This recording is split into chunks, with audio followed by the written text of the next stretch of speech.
Blog Talk Radio. أعوذ بالله من الشيطان الرجيم. بسم الله الرحمن الرحيم.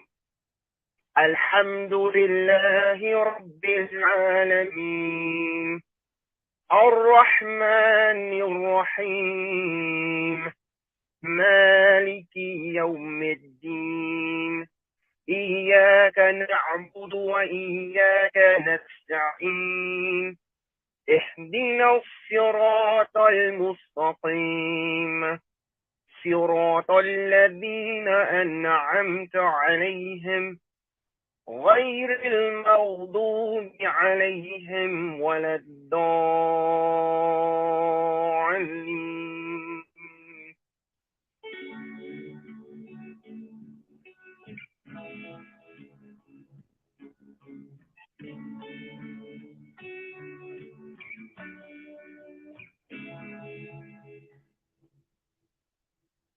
Assalamu alaikum. This is Latifah A. Hameen, the CEO for American Muslim 360, the #1 Islamic radio station in the nation, where your intellect is respected and your voice is protected.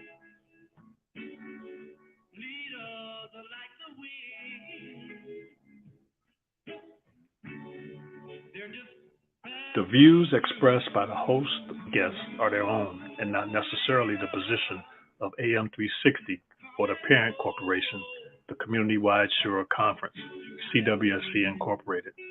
AM 360 content is intended as a community service and is not designed to provide specific personal, medical, financial, or legal counsel or other professional advice, and no liability shall extend to the hosts or hostesses of AM 360 or CWSC. We encourage you to seek an advisor for your specific circumstance.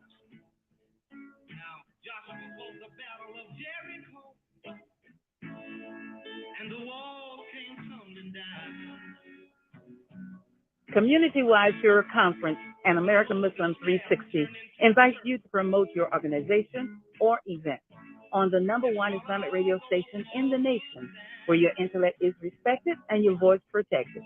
Affordable rates allow you to promote your event, product, or service and strengthen our national intelligentsia network. Contact corporate underwriting today at info@cwsc.us. That's info@cwsc.us, or call 910-317-0297. Again, 910-317-0297. Together we can remake the world.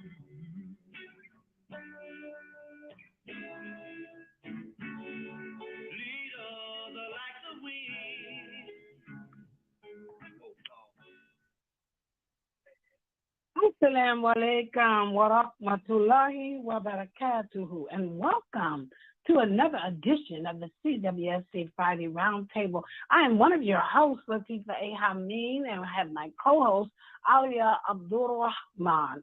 Assalamu alaikum, my sister.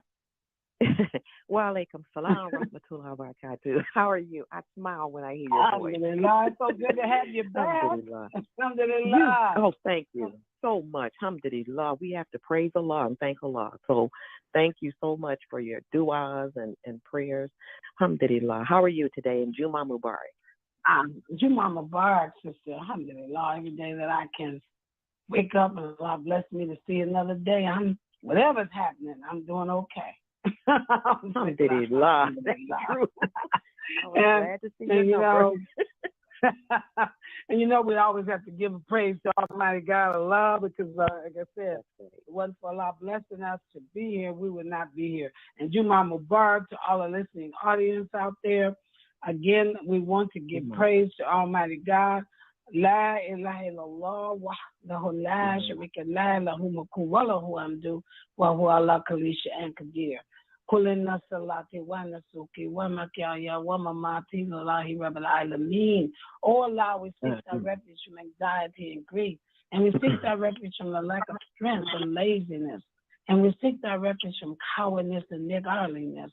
And we seek thy refuge from being overpowered by doubt and the impressions of men.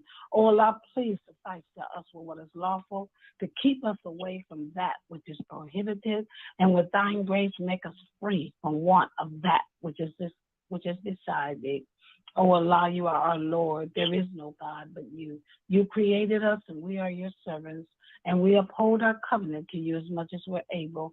We seek refuge with you from the evil that we have done. We acknowledge your favor, and we acknowledge our sin. So please forgive us. Indeed, there is none that can forgive sins except for you. Ameen, ameen, ameen. Alhamdulillah, we're so thankful to be here this morning. Alhamdulillah. All right, sis, and I know, alhamdulillah, alhamdulillah. Again, if you just join us, Juma Mubarak, to all the listening audience out there, we're so happy to be here today. We're so thankful to Allah subhanahu wa ta'ala. We always want to give Allah the praise and the glory because, again, we know that without Allah blessing us to be here, we would not be here. And he woke us up this morning. And so we're thankful that he blessed us to come back, because they said that sleep is death's twin brother. So we know that if Allah blessed us to wake up this morning, that is a blessing. So we want to make sure that we give Allah all the blessings. Alhamdulillah. I mean, give Allah all the thanks and praise and glory, and he gives us the blessings. Alhamdulillah. And what was that? You said, and so you said that sleep is death's twin brother.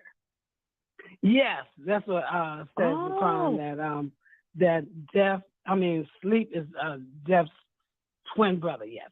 And that's when, I never heard that. Really? Yes. Now, it's like when you sleep, then that's death's twin brother. Because when Allah wakes you up, know that. Yeah. He wakes you up from that, from the death. He brings you back into your body, I know. Brings you back. Alhamdulillah. I'm going to write that one down. That's another T-shirt. Yes, it is. And, because we never know when we go to sleep. When we're sleeping, that's we never know what's going on. And I know sleep is death. Right. I knew that part. I love that. Okay. Alhamdulillah. Jazakallah khair. Alhamdulillah. Oh, boy. Alhamdulillah. Alhamdulillah.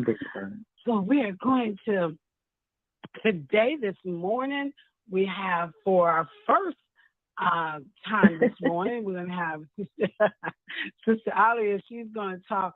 She's got something very good that she wants to share with the listening audience. And so we're going to talk about it. I'm going to turn it over to her and let her tell you all of what she's going to be doing this morning. So alhamdulillah, I'm excited about it. So Sister Alia, I'm going to turn the mic over to you, inshallah. Inshallah, that sounds good. I'm excited about it too.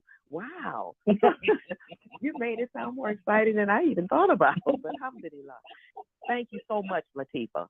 I really appreciate this opportunity. So what it is I want to talk about homeless. I'm the senior advisor to the president of the SAFE campaign, the United Nations of New York City. And she asked me if I could read her press release that she did last month on homelessness.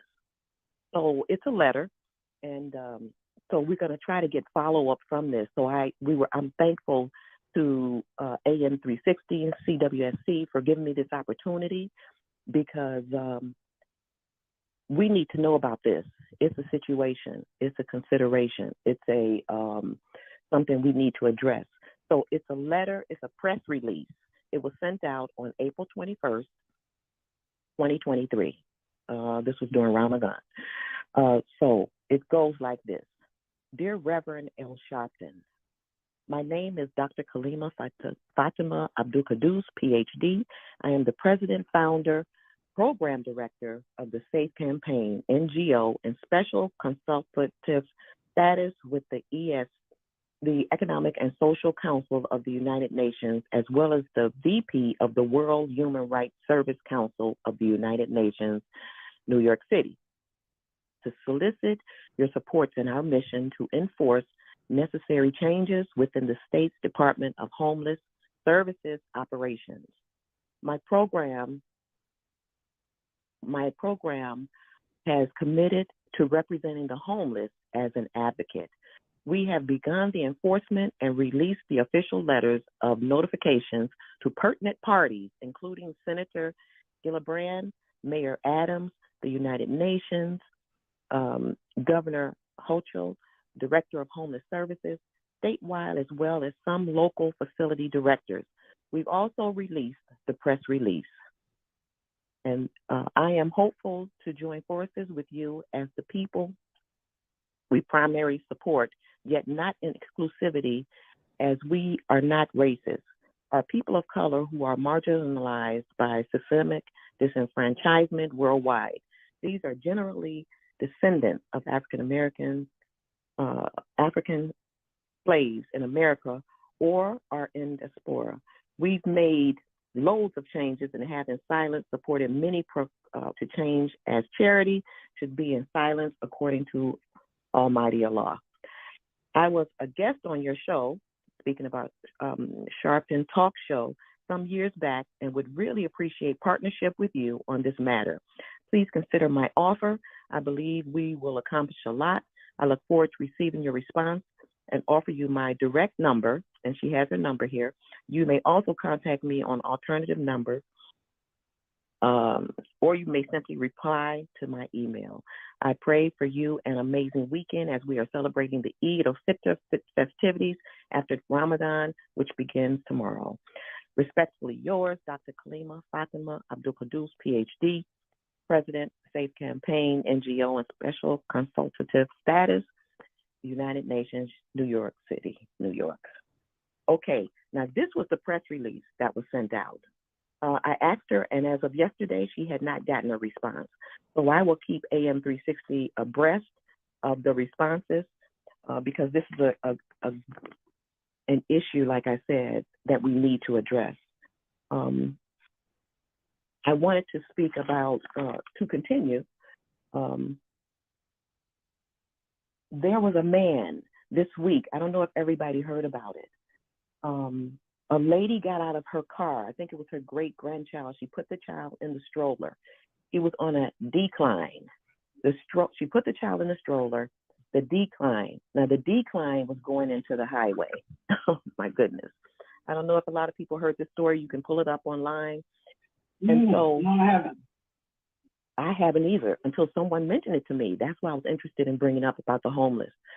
So this lady, she turned around, and maybe a lot of us have been subject to this. You do something behind your back when you're getting out the car, you unload it, and then you never pay attention to what's happening to whatever it is you took out.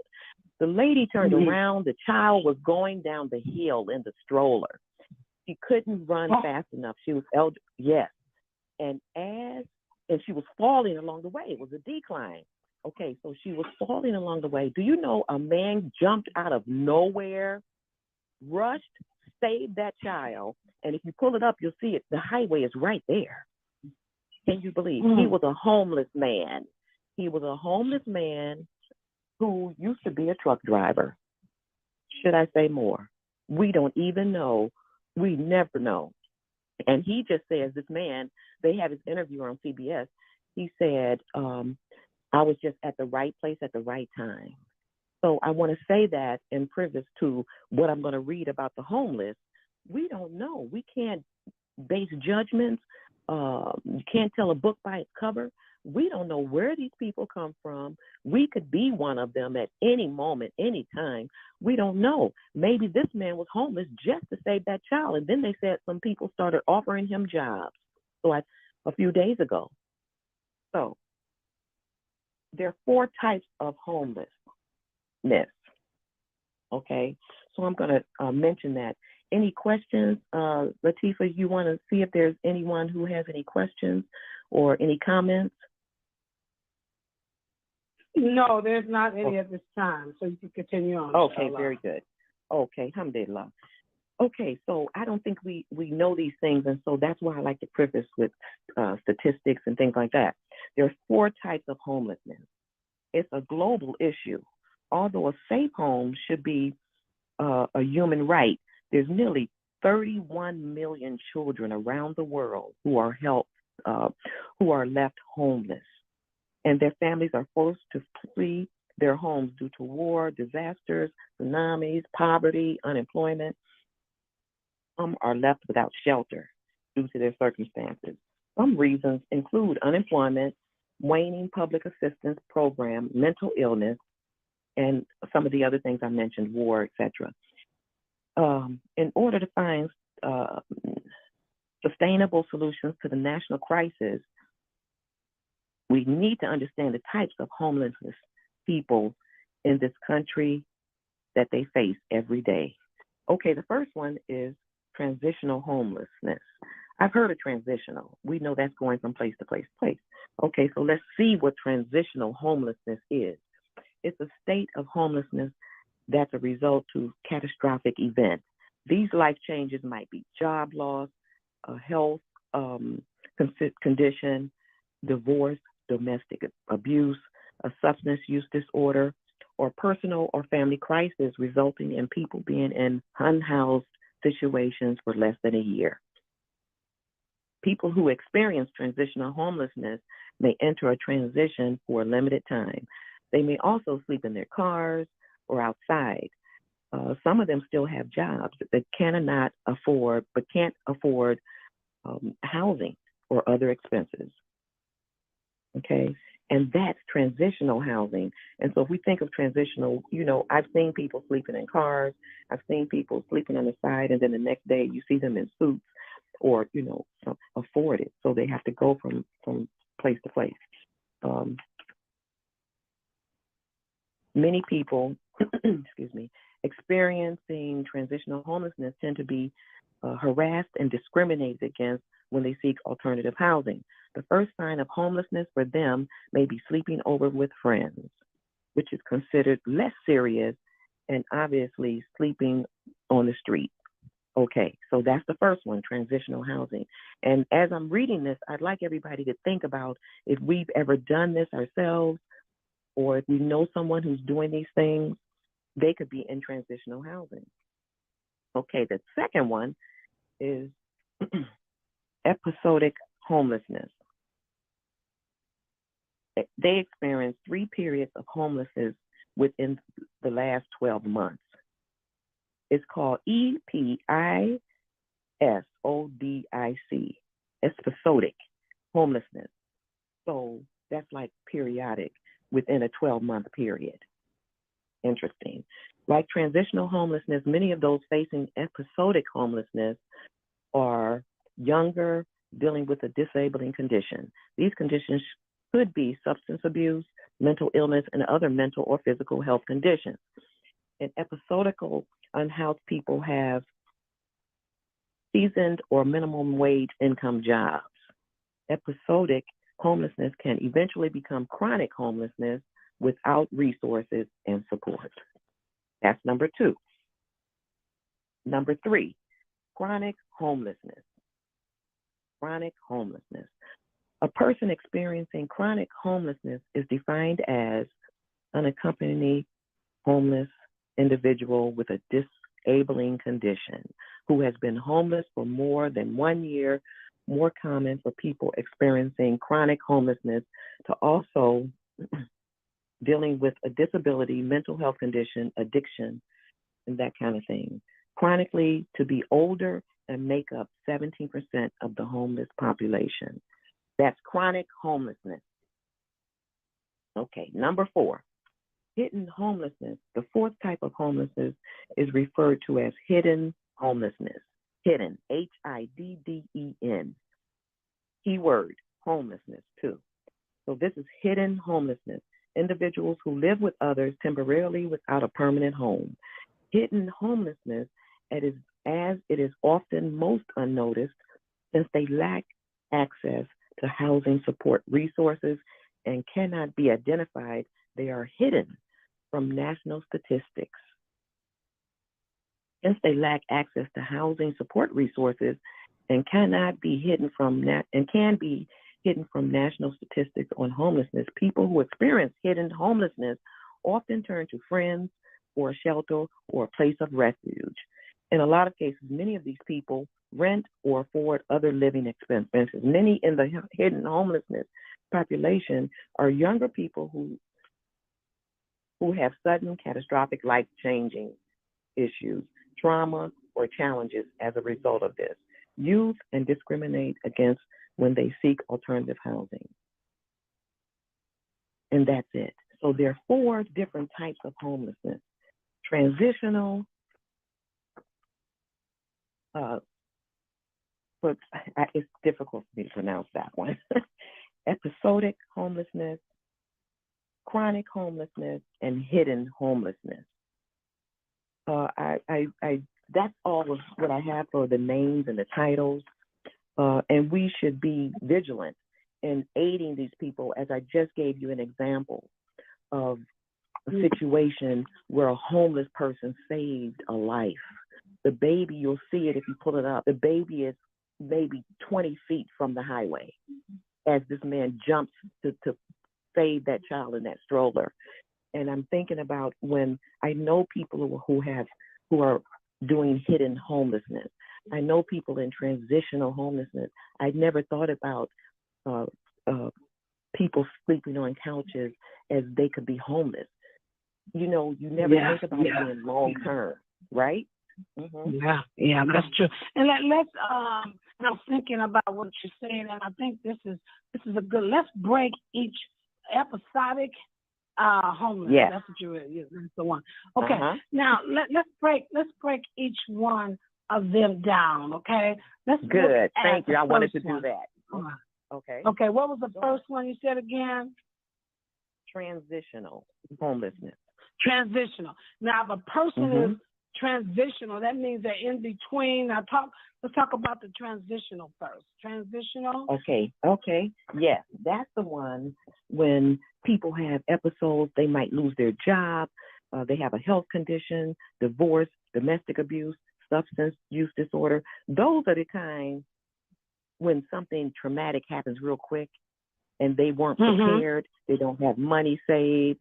You know, they have to, the next meal is not promised. That's that person, transitional, because it's a family crisis. So they're living they may also sleep in their cars. I've seen quite a few people like that. We don't know what happened the month before. Maybe they were back on their rent. You know how they say people are living from, and they just find themselves, a family crisis just puts them on the street. Everybody, I see a hand up. Everybody has a different, they said that 80% is transitionally homeless. 80%. That's it. Just think Can about you that. believe that? Person they're transitioning from one place to another. Maybe at this time they don't have anywhere to go. So they, like I said, they may be living out of their car. They still may have a job, but they may be in between having somewhere to live. That's right. And remember the movie. I see somebody's hand up, but there's the movie, The Family That Prays. Remember the person who was homeless? He came into her shop. And they said he was basically a millionaire. But and she was a millionaire. He was a stockbroker or something. He lost his family, and that took him on down a spiraling staircase going down.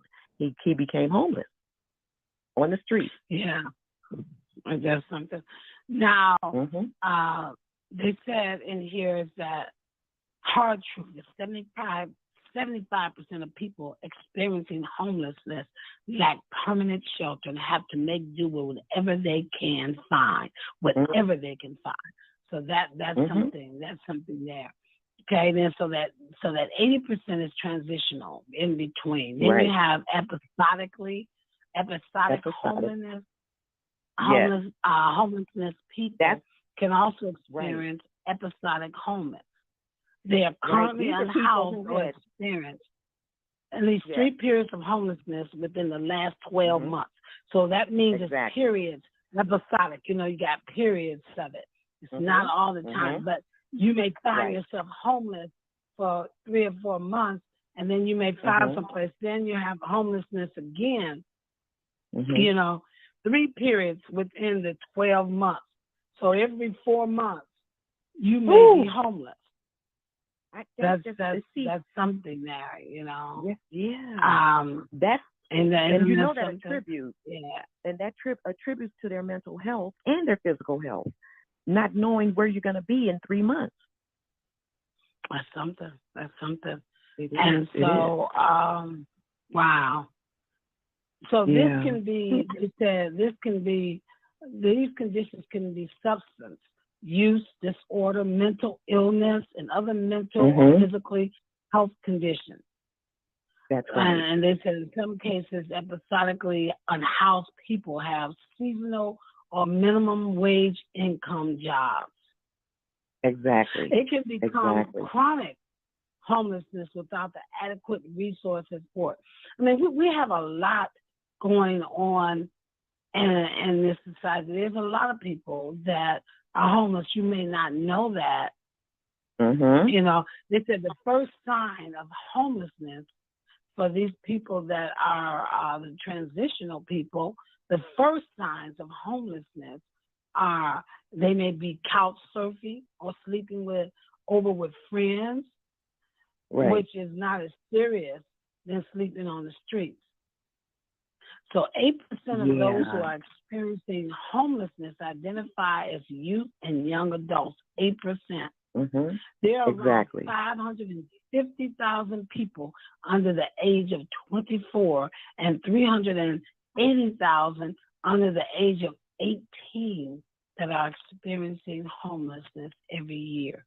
That's pretty. That's a lot of people. That's a lot of people. That's a lot of people. That's a lot of people. I was gonna. You know what? I want to interrupt you. I think someone's hand is up. Yeah, that's what I was getting ready to say. Someone, and then we'll go to chronic. This 401-258. State your name and where you're calling from. You're on CWSC Friday Roundtable. Assalamu alaikum, Juma Mubarak. Wa alaikum salam. Juma Mubarak. Bismillahirrahmanirrahim. Alhamdulillah Rabbil Alamin. A'udhu billahi minash shaitanir rajim. This is Sister Angela Marie from North Providence, Rhode Island. You know, a lot of young people choose to be homeless. Some of them, the ones that use drugs, they like to be homeless because they wanted, instead of taking their money and spending it on paying rent, they use it for drugs, they use it for cigarettes, alcohol, whatever, hang out, go to parties, stay in hotels. So, some of them choose to be homeless. And there was a Muslim brother, a young Muslim brother that used to tell me, he said, he can't be contained in some of these housings in Rhode Island. The treatment that you receive in some of these places, public housings, subsidized housings, and seniors housings, you might as well stay on the street. The way that they don't repair things, water's gushing out of the wall, pipes broken down. We had to use, I'm in a senior building. We had to use the toilet outside in the trailer because they failed to put new pipes in here. I took a bucket and put a plastic bag, sat on the bucket, refused to go out in that trailer because sometimes I can't even make it to the bathroom one time. I put a plastic bag inside a bucket and sat on and waited until they finished doing those repairs. It took like about a week or whatever. Some people are on that street because they fail to put up with the maintenance and the authorities in these buildings, the way they take care of these buildings, they don't want to fix it. I have had friends that had electrical fires. Their whole apartments got burnt out because the authorities, the supervisions, and they kept telling, oh, there's an electrical problem, and they knew it. They failed to do anything. In these housing apartments, public and senior citizens and HUD and Section 8 here in Rhode Island, I know it's the same thing in a lot of other states. These landlords will go up on the rent for no reason at all, and things are not stipulated in their their lease agreement for no reason at all. Then where are these people that's on a fixed income going to get this extra money to pay that they're going up on? And the Section 8 people, the ones who come for inspection and the ones who's collecting the rent, they're like Jews. They work collectively together. If they say they're coming to fix this or whatever, they'll have the Section 8 people that own the property and the Section 8 inspection people, they'll work cahoots together and they'll say, oh no, this doesn't need to be fixed. That doesn't need to be fixed. And then there was a Muslim brother that had his own program a couple of years ago, Sheikh Abdullah. The Section 8 people would lie and say no repairs needed to be done. His whole ceiling caved in and was leaking. This brother was in his 70 years old. He had to get up on a double ladder to fix the ceiling in his living room where the water was coming down, where the Section 8 people lied and refused to fix it. People are not homeless because they want to be. Many of them. Many of them are homeless also because they have criminal records and they cannot get into apartments. If you have to do a BCI check background and you have a criminal record, a lot of places will not keep you. Now, my son, he has had multiple criminal record, but he got in the building where he was in because at that time I was living in there. And by the sake of Allah, he was homeless in New York. He came to Rhode Island. The people here, they do help you. It is a place of providence. And they do help you get retroactive back money so you can get a check and you can get psychiatric therapy and help and medical stuff like that. But by the grace of Allah, he was able to get into that building, even though he did have a criminal background check because I was living in there. And he had to come stay with me and sleep with me until he got his benefits and got his help. So they let him in there. By the grace of Allah, he's still in there. Over 16 years, he's been in there. And they keep him there even though they keep trying to evict him because he's not able to keep his place clean. But by alhamdulillah, they still keep him. That whole building is that way. Those people in those buildings, most of them have criminal backgrounds, but they keep them there by the grace of Allah because they know they don't have nowhere else to go if they got kicked out of there. But there's other places because if you have a criminal background, if you do anything wrong, you will get out of there. And a lot of the people on the street, because they have criminal backgrounds, they can't get no apartment. They can't. So they go stay in tents on the street. They go stay with friends. They go sleep on this one's couch. They sleep in garbage rooms. Sometimes I go in the garbage rooms and where my son lives. They're sleeping on the floors in the trash rooms. They're sleeping on the stairways in these apartment buildings. They make their feces on the stairways and urinate on it. I don't know. They said there's tents everywhere. They set up tents everywhere. Anywhere they can, even in the cemeteries. And I'm going to tell you one thing about those cemeteries. Those cemeteries, we don't need to have cemeteries. All that space where people have their lives are gone, they live their life, we just shouldn't have any. You can bury them, but don't put no plaques, no stones.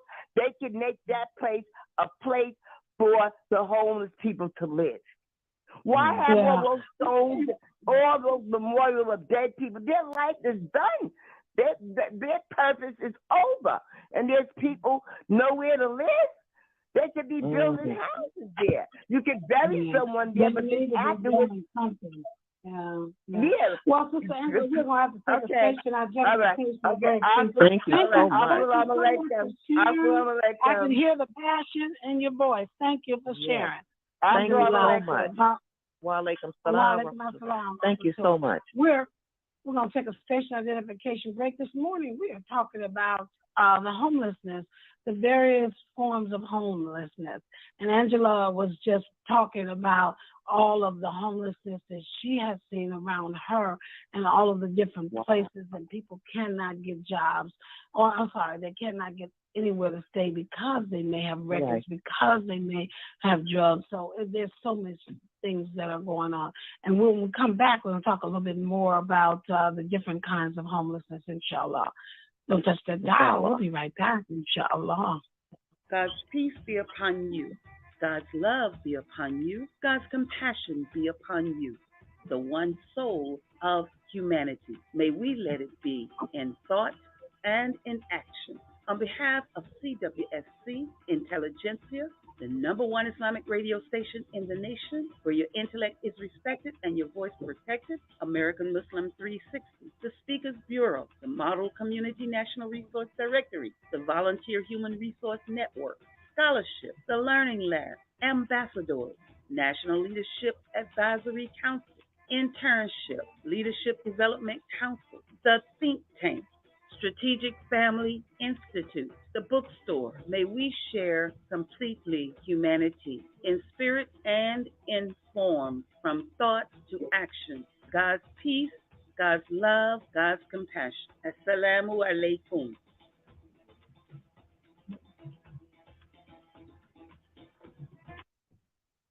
Assalamu alaikum. This is Edward Willis, advisor at Graceline Community, asking you to join me in supporting community-wide Shura Conference and American Muslim 360.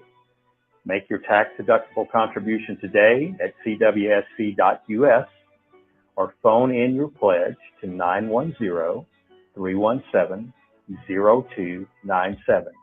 Again, make your tax-deductible contribution today at CWSC.us or by phone at 910-317-0297. Together, we can remake the world. Thank you. And welcome back to the CWSC Friday Roundtable. I am one of your hosts, Latifah A. Hameen with Alia Abdur-Rahman. And this morning, for the first hour, we are talking about the homelessness and that plagues our community. So she read, if you're just joining us, she read a, what do you call that, release. The fourth? Oh, yes. What was that release that you read? Release. Press release. Yeah, press release that she wrote that that the president. Tell us a little bit more about that. Just go over that really quickly. Okay, what happened was Dr. Kalima Abdul-Qudus is the president, founder, and program director of the SAFE campaign. Now, if you go back and look online, you'll see the SAFE campaign is presently helping the people in Sudan. So she's very involved with that, but she has gotten immediate, what I want to say, she is really involved with advocating for the homeless. And so she wrote a letter to Reverend L. Sharpton and a few governors and political people to really come and take a look at this situation of the homelessness. It's not what people think. And as the sister who just came on, is so much wider spread. It's not just people staying on the street. It's not just, she just added a whole nother level to homelessness with all the comments and all the things that she's been through.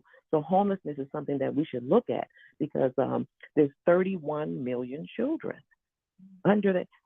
It's just a phenomenal, help me out, Latifah. It's just amazing. Yeah, they said it's 380,000 under the age of 18 that is homelessness right. Per year. And it's right, 530,000. But 331 million around the world are left. So just imagine what we have in this country. Yes, what we have is 500,000, but around the world, children don't have a roof over their heads. It's amazing. And that's transitional. Yeah, that's transitional housing. I'm sorry, homelessness. Yeah. And episodic is, of course, there's periods within the 4 months. I mean, within the 12 months that you may be homeless, 3 periods within that 12 months. So that means every 4 months you may be homeless, the episodic homelessness. And then you have that chronic means you're moving a lot. Yes, keep going. Yes. Okay. Then you have chronic homelessness is the third one. That's the third one we're going to talk about today. A person experiencing chronic homelessness is defined as someone who's been homeless for more than a year. Same conditions, but homeless more than a year. It's not transitional. It's not episodic. It's chronic. That means they're homeless, and they've been that way for over a year. We don't know how many years, but it just says over a year. The same conditions, mental conditions, disability, addiction, debilitating, but they say 17% of those, of that population is the older population, 17%. Wow, that is. And then the last one they have is the hidden homelessness. This is referred to the hidden individuals who live with others temporarily without a permanent home are considered hidden homeless, and it is often most unnoticed. They lack access to housing support resources and cannot be identified. They are hidden from national statistics on homelessness. So they are the ones that we don't even know about. Right. They come to friends, families, and neighbors for shelter and refuge. They cannot afford to pay rent or other living conditions. They're younger people. They've experienced catastrophic life change, trauma, or challenges as a result. So the youth, they're often harassed and discriminated against because when they seek alternative housing. So compared to the older people, the young people are considered invisible homeless. Okay? Invisible homeless. Right. And because the sister brought up a good point, she said a lot of them are running away. And I used to work in group homes, but I'm not going to do that. I fear Allah. A lot of people run away. Those young people, they run away rather than be abused or in a bad situation. They take flight. And then the other one she mentioned about the ones who want to do drugs and smoke and hang out. So the young people, I guess they're at a no care attitude, or they do care and don't want to be abused. It's a good point. I mean, you have to do what you have to do to survive. That's pretty. So they're saying, okay, so what is some of the solutions here? We can provide permanent housing for the unhoused. What they have, what they call this Red Nose Day Supports Organization that focus on youth at risk for homelessness or unstable housing conditions. We have the Covenant House, a proud guarantee Covenant of Rose Red Nose Day. Okay? Right. And that's and they have that. And also, all right, go on. Oh, go on. No, go on. Read what you read. Okay. It expands over 31 United States cities and some in Latin America. They've served more than 1 million young homeless and runaway youth with short-term and transitional housing, food, urgent crisis care, and social services since 1972. And I think every area knows about a Covenant House. In every, it says it right here in 31 U.S. cities. We have several Covenant Houses here on the East Coast. And what she mentioned was really something. Having worked in the group homes, it's devastating to hear what children are running from and what they're trying to run to. But they're basically flight risk. They run. That's what young people do when they're trying to survive. So she brought out a lot of good points. And people need to be aware that when you see homeless, just don't judge and look at them and criticize. We don't know where they came from. Just give them a smile. If they ask for money, if you have 50 cents, $1, please that's charity, and Allah will bless you. It's Because you really, don't know what a person's situation is. You just don't exactly. know. And the more knowledge that we get on the homelessness, we think, oh, somebody's just homeless across the board. But we just talked about 4 types of homelessness. I didn't know about all 4 of them until looking into this. Yeah. So now we know that the first one is transitional. We know that transitional. That means that you may have lost a job, you may got a divorce, you may have domestic abuse, substance abuse, or any kind of family crisis where you're in between housing. You're in between. But look, Latifah, situation. When I saw this, I'm sorry, Latifah, when I saw that on transitional housing, you know what I thought of? ACE. So, adverse childhood experiences. Those are like 3 or 4 of the 10. It is. And you're in and out. Some people are just moving, constantly moving in between housing. They may be experiencing, like we talk about ACE, adverse childhood experiences. We talked about that before, but that is one of the reasons. Also, people have transitional housing. And then, then you have episodic homelessness. That is, these 3 periods out of a month that you are in between housing, like every year. 4 months. Out of the year, and you may be in between housing, and that's the chronic. Then we have chronic homelessness. More than 1 year. Yes. So that's chronic. That means it's a continuous. So that's a long time to be homeless. And then you have the one that's hidden, the ones that are sleeping on the couch, the ones that are going to the relative's house, and they have nowhere to go, so they're just going from place to place, just sleeping where they can, and people are not even aware that they're homeless. Because they're, they don't want people to know they can't afford to pay rent and their living expenses. So it's something. Like I said, all 3 of them, all 4 of them, I just wasn't aware of the various homelessness.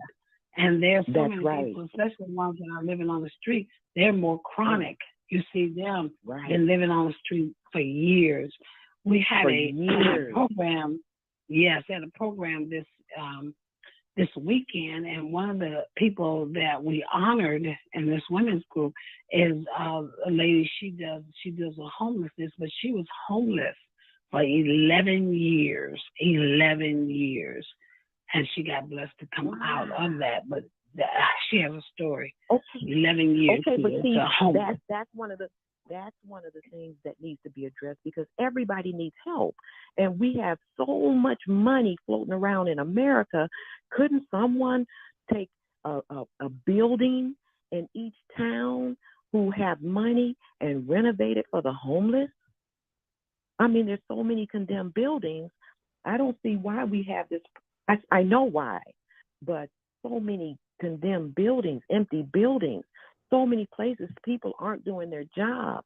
That sister said they had to go outside to a trailer to use the bathroom. Why? Bum landlords. The landlords just don't care. It's all about money. So how can we comfortably not use our money wisely when we have the money? It's serious condition, and we think as Muslims that it doesn't affect us, but there are Muslims that are homeless.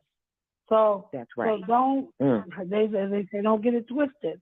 They're Muslims. Don't get it twisted. And they're living. Some of them may be living on their family couches. Some of them they're going unnoticed because they're going from maybe relative to relative, or some people are living in their cars and you're not even aware. Some of them are having jobs that they're going to every day and living in their cars, and no one knows it because nobody knows they're just going. They're going business as usual. So you That's never right. know. And You never know. And here's a life story. What you just said, something that triggered it. It popped into my head. What did you just say? They're going from place. They're living in their cars. This is a true story. Mm-hmm. My brother told me about a man who everybody looked up to.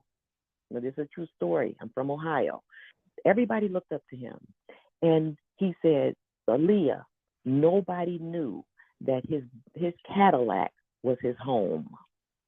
He was living out of his car, going to work. Nobody knew he was living in that expensive Cadillac. So we don't ever know. I forgot what you just said that triggered that story. He said, I'm the only one that knew he was living in his Cadillac. You don't know. You just don't know. All right. So what can we do? Let's just have some things on what we can do to help homeless. We want to have some kind of, all right. They said respect them as individuals. Okay? We're going to finish that up. Give homeless people the same courtesy and respect you would afford your friends, your family, your employer. Treat them as you want, as you want to be treated. That's Respond with kindness. Right. Keep going. Okay, respond. We can make quite a difference in the lives of homeless when we respond to them rather than to ignore them. Develop a list of shelters. Carry a card on the list of shelters so you can hand it to the homeless when you see them. You said carry what? I didn't hear that. Carry, like a card that has a list of shelters on it. Carry that. So when you see people that are there, if you give them a few dollars, give them that card. Maybe they don't know about the homeless shelters in the area. Right. So maybe you can do that. Bring Good food. idea. My husband used to do that when he was in Minnesota. He used to see this man that was in a wheelchair under the bridge, and he used to go and bring food to him every day. He would bring food to this man. He was homeless, and so he used to do that. It's just, if they bring food, it's as simple as taking a few sandwiches when you're out. That's your sandwiches. Pass them to someone who has to change. Give them something to eat. That's right. Pack a little for your lunch. That's so. It's just yes. Oh boy. Yes. The next thing is give money. One of the most direct ways to aid homeless is to give money. You see somebody, people say, I don't know what they're gonna do with that. It doesn't matter what they do with it. Once you get your barricade, release it by just doing that. And what they do with it, that's on them. That's no longer your concern. You're giving from the heart. You're giving things to be a lot. So whatever they do with that, let them do what they're going to do. But when it leaves your hand, you can't not go chasing after them and find out where they're going. Give them the money, give it from your heart, and keep it moving. That's right. Alhamdulillah, that's right. Donate clothing. Next time you do a spring, fall clothing, keep an eye on those clothes that you no longer wear. So donate them to organizations that provide housing for homelessness. Donate a bag of groceries. Load up a bag full of non-perishable groceries and donate it to a food drive or to a food shelter in your area. Donate. Contact your soup kitchens and take some food. Donate some canned goods. Volunteer with shelters. Yes. Shelters thrive on the work of volunteers. So sign up and maybe go and help to serve food. And volunteer at a soup kitchen. That's another thing we can do. So you never know how much work you can do to help. And advocate, get involved in your local community, help agencies in your area where policies and initiatives support the goal of ending helplessness. So those are some of the things that we can do. I mean, we don't have to just sit idly by. We can do things that can help other people. Right. So, alhamdulillah. Just show an Let me, interest. Alhamdulillah. Just show an interest in homelessness. Look it up. yeah, Oh, I see someone's yeah, hand is we raised. can do that. Yes. Let me answer this. Alhamdulillah. 727-741. Assalamu alaikum. You're on the CWSC Friday Roundtable. State your name and where you're calling from, please. 727-741.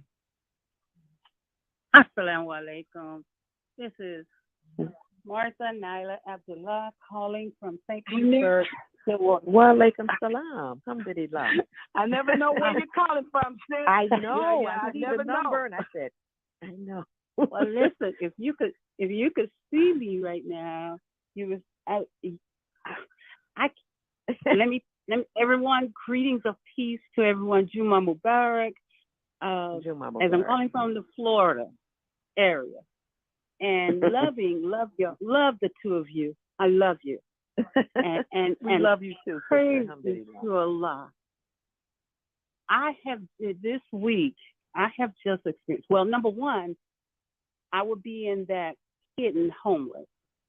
Number two, this week just took me through a reformation in physical reformation, and all I can say is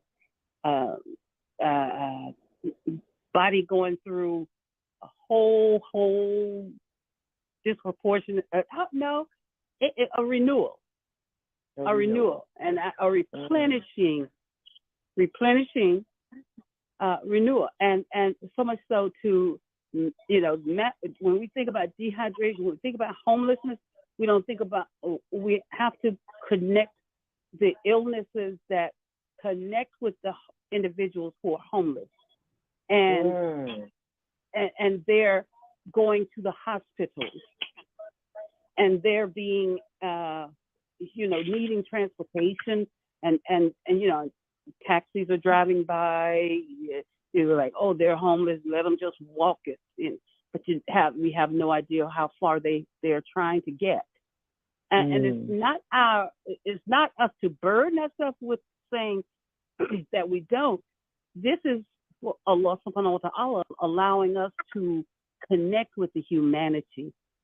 And as I studied this week myself, and I realized the healthiness of our body starts with our mind, but our willingness to go within our gut, and I literally mean our gut.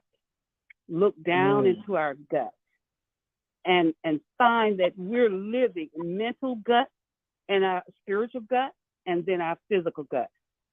I come to realize, I ask the question over and over to myself about the jinn, and then to others I've asked about the jinn, and I wanted to get that understanding. And in getting that understanding, Allah subhanahu wa ta'ala also led me to understand, do you know where you live? Do you know where you live? And when we all ask ourselves that question, where do you live? We will give a physical address, right? We will say that we live at 1135, 1101, whatever, Highland Avenue. That's not where we live. That's where we store our property. That's where we put our bodies when we want to go and have our personal, away from everyone else, cooking and taking care of our, showering and all of that. That's not where we live. Where we live is in the most precious entity that Allah subhanahu wa ta'ala has provided everyone, and that is this body. And when that hit me, I said, oh Allah, then everybody's body is their first place, until we exit here. And and what is this body?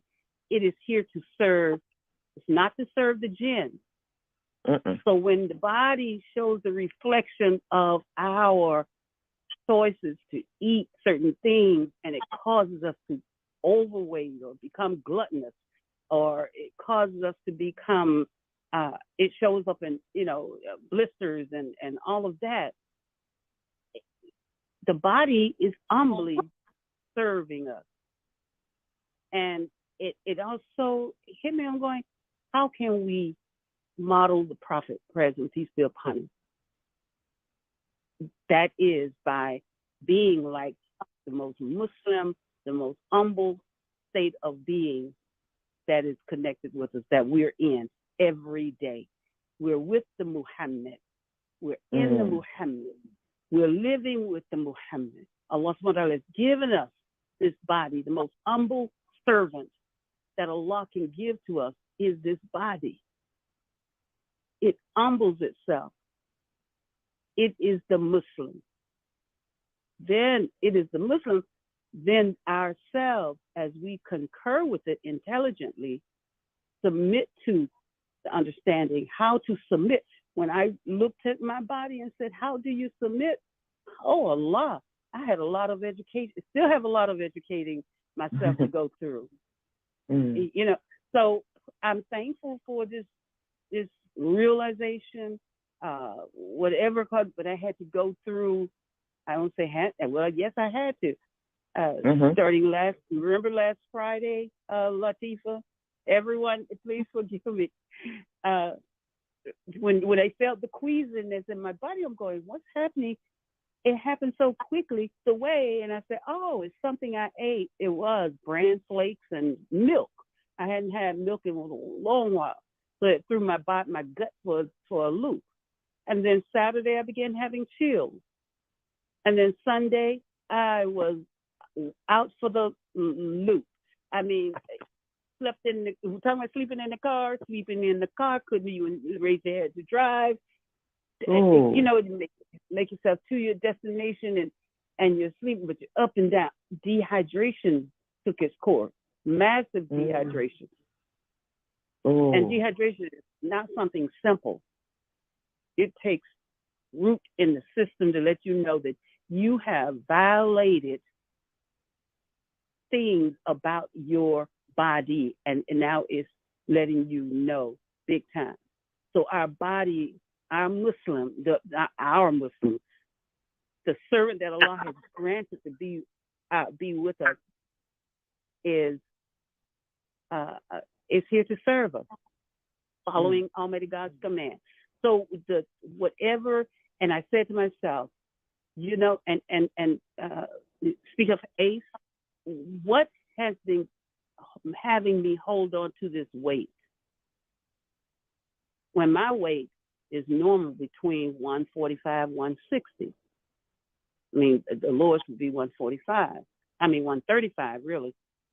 And I'm 5'8" and something, but, you know, they say, I mean, okay, big boned. But what did I permit in me to allow me to get over this? And I said to myself, I think I know the words that I was hearing that were damaging my sense of being, that I didn't know were damaging, but they did. So I shadowed behind my work. I shadowed because I didn't want to be expressive. I didn't expressive with my decor. I and only came to a realization this year, 71. Alhamdulillah. And I'm saying exactly, but the transition had to happen, or had to happen, and to realize it is now saying how many of us truly are hiding but don't know it. And we can go internally. We don't have to share with everybody. I'm saying it out loud to everyone because I don't mind. I don't mind because Allah subhanahu wa ta'ala is the greater. And last thing is seeing all the layers of the years of allowing the manifestation of those words in my mind, those that I hid behind the unknown agony of it, or I don't know. I just said, that doesn't bother me. What the opposite of that is, when you hear compassion compassionate words, sincere, compassionate words. And you know without a shadow of a doubt, you don't have to question it. You don't have to question, you know it's from Allah, that Allah sent these words to you. And now I'm saying, oh, I don't need these pounds anymore. And yes, the proof is just yesterday my doctor said, what's happened? My blood pressure 3 months ago was 170 over something. And they said, we're going to have to put you on high blood pressure. No. I fighted another. And the last 2 years I've been through with my health coach trying to, lose weight and get it. And I'm saying, I can't do without this food and that food and get everything. Anyway, then the doctor said, your blood pressure is 121 over 72. What did you do? Right. I said, I allowed myself to connect with myself, thanking Allah. And she said, you've lost 20 pounds plus. And she said, did you lose it, because of something traumatically? No, intentionally, but not dieting, not thinking diet, but returning to the me that Allah subhanahu wa ta'ala intends for me to be, with an additional understanding that this body does not belong to me. It is here to serve me. So I don't want to disrupt it. So the foods and things that we put in the body, we don't need big meals. We don't need, so that this unfortunately, this dehydration is proven to me between eating watermelon and cantaloupe and mango and drinking waters especially waters with the vitamins. I'm saying Evian. I'm putting a name out there. Evian water, Fiji or Geyser. They truly are the better.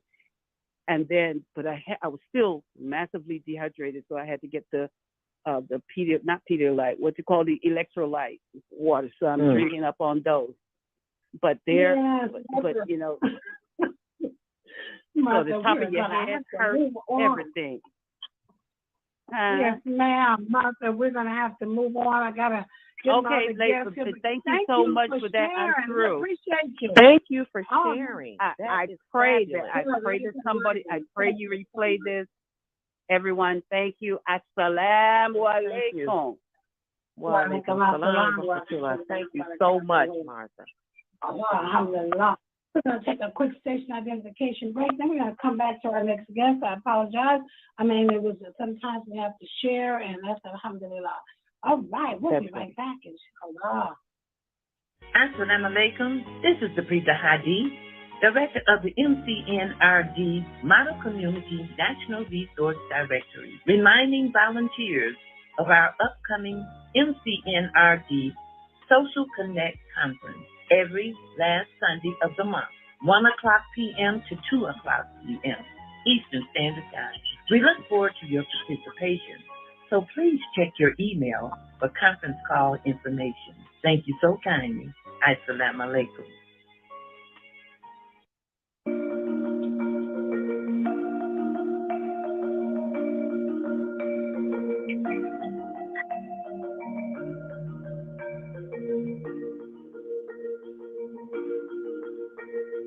Assalamu alaikum. Welcome to AM 360. Join your host, Munira Habil, every Tuesday from 7 to 9 p.m. Eastern Standard Time as we explore relationship topics addressing what we didn't know, what we've learned, and what we need to know and why. Because on this show, it's all about courtship and marriage. Join us live every Wednesday morning from 7 a.m. 10 a.m. Eastern Standard Time with host Naima Latif and yours truly, Imam Kareem Hamid, presenting The Female Solution.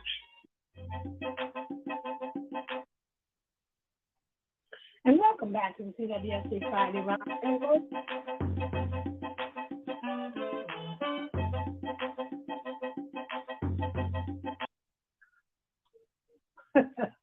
came on. I don't know where that came. Okay. Wow, I didn't touch anything, so sometimes stuff just comes. You can connect with us. There it goes.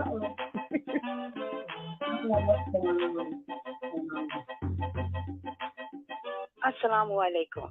This is Niamat Shaheed, restorative justice practitioner for the Oakland Unified School District and host on AM 360's The Pearls of Women Quranic Mondays. We're asking you to help us make a difference in the life of a student. We need you to spread the word that CWSC is offering 5 college scholarships in the form of direct financial aid to students who qualify and are graduating from high. I apologize for that. That kind of came from, I did not touch anything. But anyway, sometimes that happens. You can connect with us online at am360.org or by 24-hour streaming at 701-719-4197. Join us live in the studio by dialing 515-605-9891 or 425-292-4253. You can email us at info@cwsc.us or tweet us at CWShura. Like us on Facebook, Community-Wide Shura Conference at AM360 Sharing. Visit the website of our parent corporation, CWSC.us, or leave a listener comment at 910-317-0297. You're listening to AM 360, the #1 Islamic radio station in the nation, where your intellect is respected and your voice is protected. Together, we can remake this world into a better place. Martha, I know that I don't, what is the, we need to have the Shaya Juma. So if you would come back on and let us know what the Shaya Juma is this Friday and what time, inshallah. And then we'll join you back here at 6 o'clock for community developmental stages and community buzz, inshallah. Hameen and Alia Abdur-Rahman. You let me know if you can open up your mic, Martha, and let us know what the Shaya Juma is today, inshallah, whenever you get that. All right. As soon as we get that, we will let everyone know what time we will do the Shaya Juma today. All right. Martha, Okay. are you there? Yes, Okay. I'm here. Assalamu alaikum. Yes, again, it will be Imam Abdul Kawi Aziz in the Tampa Bay Area Muslim Association, from the Tampa Bay Area Muslim Association in the Tampa Bay area. And that will be at 1:30 p.m. Eastern Standard Time. All right. Thank you so much. 1 p.m. Eastern Standard Time, coming out of Florida. And then now, 1:30 p.m. Eastern Standard Time. All right. We don't want nobody to get on at 1 o'clock. 1:30 p.m. Eastern Standard Time. Thank you so much. Appreciate you. All right. I know we're running a little late with our next guest here. And I just want to get in the queue, Brother Williams. We're going, inshallah, tomorrow. I don't know if you all have gotten the information, but we're having the various mediums coming on tomorrow, inshallah, from 1:30 to 3:30 p.m. Eastern Standard Time. We have, we're going to bring on William Kareem with A New Day in Al-Islam in America. He's going to be on. We will have Imam Mikhail Sair with IWDM. He will be on. We have Imam Tahim Shuaib with A Clear Understanding. He will be on. And also we have Naima Latif, Female Solution, right here on AM 360 that she broadcasts on Wednesday, 8 to 10. But she has her own production, so she will be on as well. And I will be talking a little bit about AM 360. So we have the various Muslim mediums that we're going to talk about tomorrow, inshallah, from 1:30 to 3:30. So if you're around, please tune in. We'd like for you to just get information. What we're trying to do, alhamdulillah, is share what the various mediums are on in our area, Muslim media, because we're all together. We're all trying to share information about the deen, about what's going on, and we want to connect with as many Muslim mediums as we can, inshallah. All right, we're going to bring on William Kareem. He has been a member of the Muslim American community since 1972. He was under the leadership of Minister Louis Farrakhan, New York City. Brother William worked to help the vision of the Honorable Master Elijah Muhammad. He's still Muhammad Speaks newspaper on Whiting H&G and a member of the Fish Force. He transitioned into the support of the Imam Wafdi Muhammad Rahim Allah Alayh by utilizing his talents as a performing artist. He joined the Muslim singing group, the Propagators, and spent many weekends traveling around the country promoting the message of El Islam and the Muslim rapper famously known as for the song Bird of a Feather. Brother William also was a cast in the role of the Honorable Elijah Muhammad in the play It's Wake Up Time, produced and directed by Ben Bashir Bilal. He did scholastic work on the theory of music at the Muslim Teachers College under the tutelage of Dr. James Rashidi and Dr. Kadir Abdul-Sabir, and became a performing arts instructor at the SCMS in Queens, New York. And just kind of a little bit more, and he'll give us a little bit more about who he is.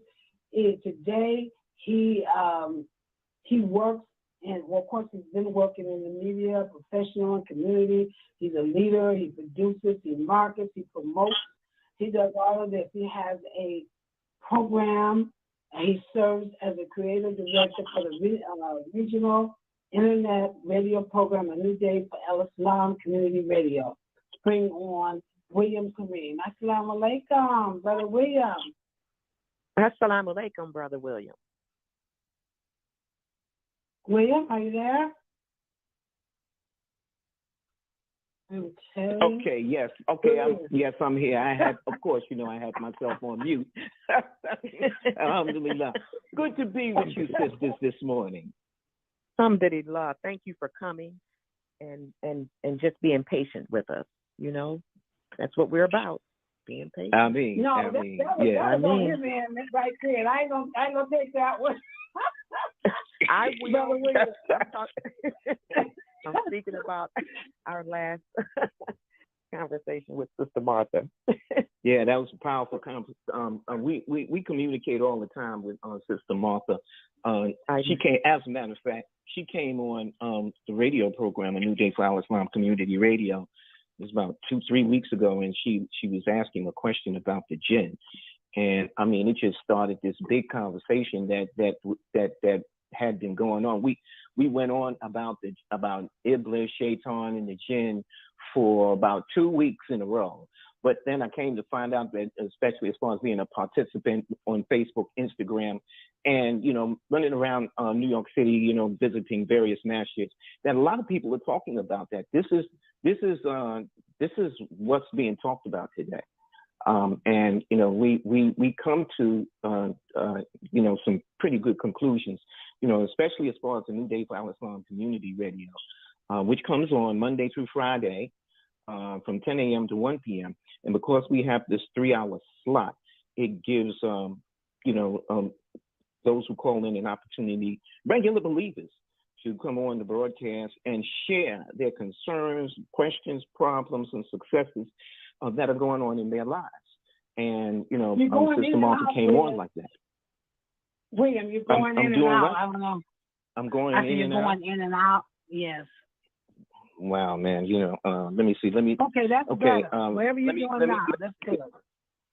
Okay, so what I had these headphones in, so I took the headphones out. Is that clear? That's better. Okay. Yeah. All right. So I was saying that, New Day for Al Islam Community Radio, which comes on Monday through Friday, provides an opportunity for regular believers to come on and share their concerns, problems, and successes that are going on in their lives. And because we're on for 3 hours at a time, there's time, when someone presses one to come on, they can express themselves. And they might go on for 5 minutes. They might go on for 1 minute. They might go on for 15 minutes. Sometimes, we have a couple of callers that come on, and I mean, they can really go in. you know, and we give them the time to do it, you know, but you know, that becomes important because they basically have something to say. But with Sister Martha, we like I said, we was talking about the jinn, and what I found is that that's a big conversation that's going on today about the jinn. On Mondays we have Ibn Yaqub Islam. I just have to shout these people out because, you know, they are important to the radio program, New Day Power Islam Community Radio Program, because they are volunteers and they actually, you know, are the ones that make this work. At one time I was doing a New Day Power Islam Community Radio by myself. For years I did it by myself, but you know, we got other believers to come on and take part. Shout out to Ibn Yaqub Islam, Abdul Kareem Rahim, Abdul Wali Shaheed. We have regular listeners that come on. Sister Jamila from the Bronx, she comes on and shares. Sister Martha Nyla Williams comes on and shares. And then there are others that come on. We also, on Friday, we have Brother William. I don't know what it is. Yeah.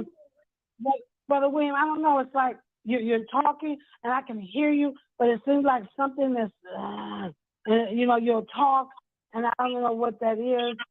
I don't know. Maybe the connection is not that great. I don't know. And I don't. Well, I'm using T-Mobile. I'm using T-Mobile. You know? This is the best I could do. You know what I mean? So T-Mobile is so good that I can be in the elevator in my building and still be able to. The communication still comes through. So this is the best I could do. You know, inshallah. Yeah, it's kind of you're kind of going and coming. Hold on for just a moment. Maybe you can, why don't you try to maybe hang up and call back and let's see if it's any better. Inshallah. Okay? I can do that. You can do that? Yeah, sure. Okay. Thank you. All right. So he's going to hang up and call back and we're going to see if that's better. Meanwhile, I'm going to get this other caller, 972-467. State your name and where you're calling from. You're on the CWSC Friday Roundtable. Assalamu alaikum. This is Ishmael family. I just wanted to let you know he sounded clear to me the whole time. He wasn't going in and out. For me too. Yeah. He was fine. So maybe my phone, huh? Okay. Yeah. It may be my phone then, because I can barely. He was going in and out. Maybe it's my phone. Maybe I'll hang up and call back. All right. Thank you so much. Appreciate it. No problem. You're welcome. All right. Okay, Brother William, they said it probably is my phone because everybody else said you were clear. So I'm going to let you keep going on then. It probably is my phone. Maybe I need to hang up and call back. Latifah, this is Martha Nyla. Oh, and I was waving my hand to let you know it was clear on my end as well. So, assalamu alaikum. I'll check out. Maybe it's me. Yeah. Maybe it's me. This. All right. Thank you. All right. Brother William? Yes, ma'am. Yeah, maybe you ought to check, you know, like, well, who's your carrier? I hope it's not bad. I have T-Mobile just like you. Well, clear choice. No, I have T-Mobile just like you. So I don't know. Maybe it's my phone. Okay. I'm not sure. All right. So we were talking about, like, just hearing just a recap. You're talking a little bit about, don't give too much out because you're gonna be on tomorrow. We like to. Right. I really would like, instead of, we were going to talk more about the radio program tomorrow when you come on and who's on and giving a shout out. I'd like to give a little bit more today about who you are, William Kareem, and all the things that you've done. You've done so many different things. You're very talented. Tell us a little bit more about you as yourself. And then tomorrow, we'll save that for tomorrow. People come in tomorrow, we can learn more about the program itself tomorrow, inshallah. Just wanted to have you on and give a little bit more about who you are, inshallah. Okay. Alhamdulillah. Well, listen, as you said in the with the bio, I give a lot of credit to what it is that I am, that I have become, of course, because of for Allah, because my journey started, as an artist when I was very young in school. I mean, I did my first poem in the 4th grade. I sang in the church. They always gave me the lead parts in songs in the church. In school plays, they always gave me lead parts. My music teacher, Yvonne Cumberbatch, she gave me lead parts in the Glee Club, taught me how to play the violin, and then put me on the stage by myself to play solo pieces.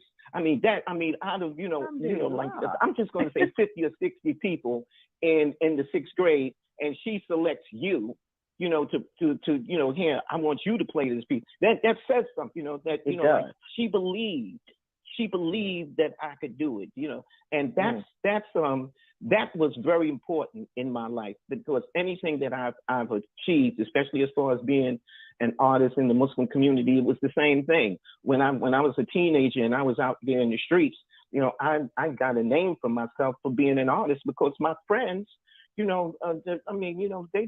would sit down and listen to me while we were getting high.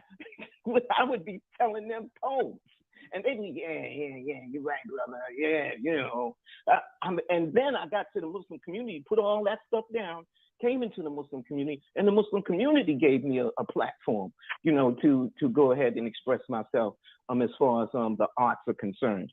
When I went down to Muslim Teachers College, I had in 1993, I had an opportunity with Dr. James Rashid. He had this thing called Faith, Reason, and Observation. And, I had the subject of music. There was others who had other subjects, social services and other subjects, but I had music, and I had to find music and faith. And then I had to be able to give it an explanation, and then also see it in the creation. And this is another thing that started me on my journey. The other part is that Imam W.D. Muhammad, may Allah bless him and forgive him his sins and bless him with a comfortable space in paradise. It was because of his inspiration also that helped me to actually go further into the Quran, and actually not to get music, but to find out about rhythm, tone, melody, and harmony. So I was able to teach in the Clara Muhammad schools, help people to perform. I did that in the Clara Muhammad School in Queens, but since the fire of Clara Muhammad School in Queens that burnt down maybe 12 years ago, I haven't really taught that much as far as the performing arts to children. But I did start. I've started recently putting performance videos and clips online on Facebook and Instagram with the help of my two sons, Billy DeBlas and Mr. Cavell. They have been truly blessed by Allah to be wordsmiths and poets and songwriters, and so much so that they helped me to take my artistic ability and some of the things that I had done, and they helped me to put those things online. But they are also now they're teaching hip hop essentials in public and private schools. Recently, I'm bringing you up. Recently, just past Ramadan, during the Eid festival, I went down to Maryland to be with my daughters and spend the Eid with them. And because I was in the area, I have a daughter that lives in Washington D.C. I went to Masjid Muhammad in D.C., the Nation's Mosque. I went there. And in the process of going there, I just went there because, if you're in the area, when you go to visit any state, you check in. It's like you check in. Well, let me go in and give the believers the greetings and, just, make the prayer, 2 rakats, man, and, just, say what's happening. And Imam Talib Sharif happened to be there that day. This was a Sunday that we were having a Children's Day celebration. I didn't know it. I just went in, made the 2 rakats, and when I came down, I was looking to get something to eat. I said, yo, he said, yo, we got some pizza over there. You can have some. But then I took a look around and I saw Imam Talib Sharif, man. Oh, Assalamu alaikum. Me and him go way back. As a matter of fact, Imam Talib Sharif was with us on American Muslim 360 when we went on the cruise. What was that, in 2019? It was 2019 when we had the cruise? 2020, right. So, you know, like, and I had the opportunity to sit with him at the table, and we actually did little birds of a feather at the table, you know, that we was sitting at. But, you know, like I saw him, Assalamu alaikum, what's going on? Yeah, boom, boom, boom, boom, boom. And so he says, yeah, man, yo, so, you know, like, can you do birds of a feather for us? Can you do something? And so, yeah, I could do something. Man, I picked up the microphone and got the children together, man, and did birds of a feather, man. We taped it and put it on Facebook. That tape is getting so many likes, and not only here in the United States, but it's in five pieces, you know, five tapes. But I mean, it's going all over the world. I'm getting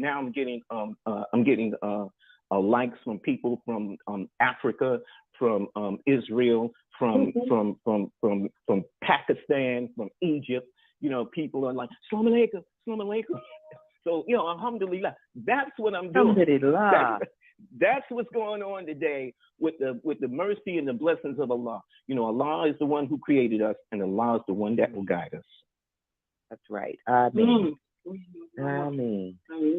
Wow. So you never know what you're going to be. You never know what's going to happen. You never know the blessings.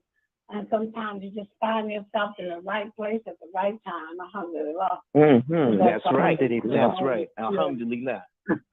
Alhamdulillah.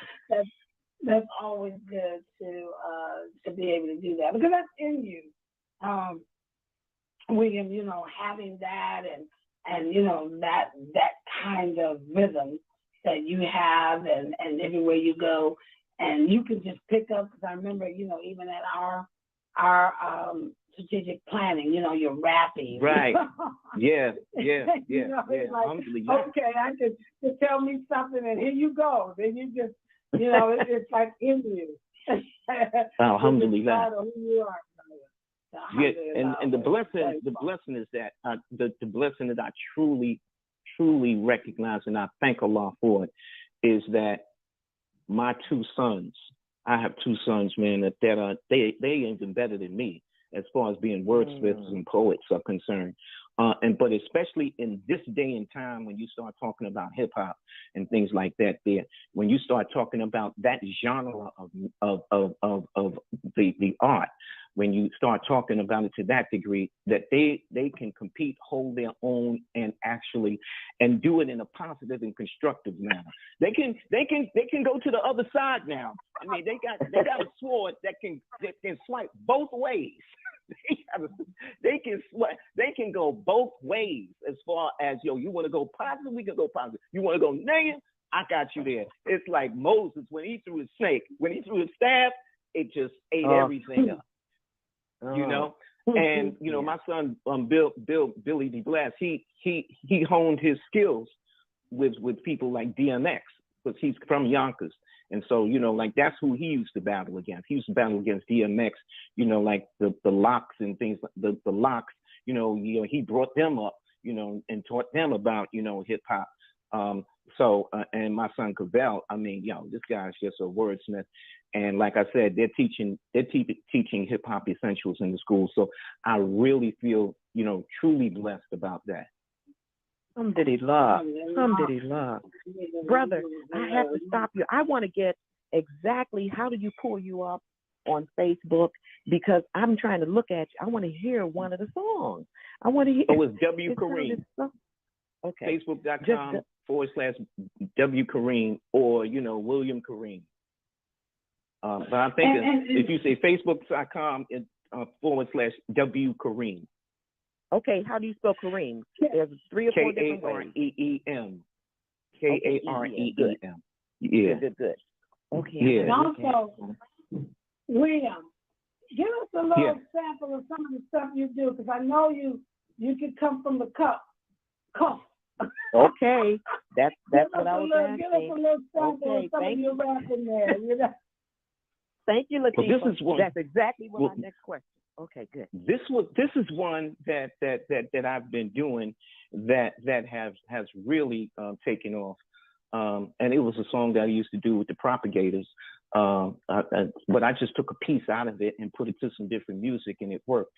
But it goes, there was a far better capper named Jasper B. Funker, dapper young rapper who talked a lot of junk. The word he heard, he talked a lot of trash. J.P. Funk wanted to make that cash. J.P. wanted to elevate himself above everybody. Well, rapped and tapped his way to the big show. Yo, he wanted to be a star. So he took off.